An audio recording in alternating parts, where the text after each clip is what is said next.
హనుమంతుడు అంజనీసుతుడు అతి బలవంతుడు రామభక్తుడు లంకకు పోయి రాగల వీరుడు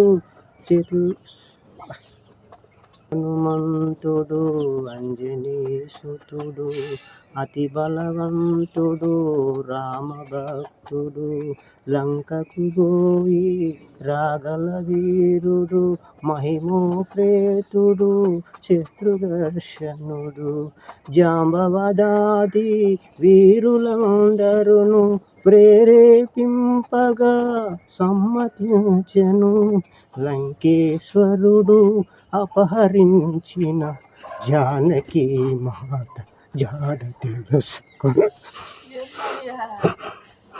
మాను గురుదేవుడు నాయ పలికెను సీతారామ కథ పలికెను సీతారామ కథ.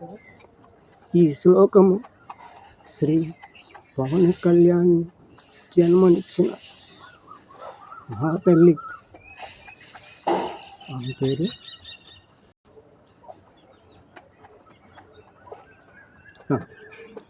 ఈ శ్లోకము శ్రీ పవన్ కళ్యాణ్కి జన్మనిచ్చిన మహాతల్లి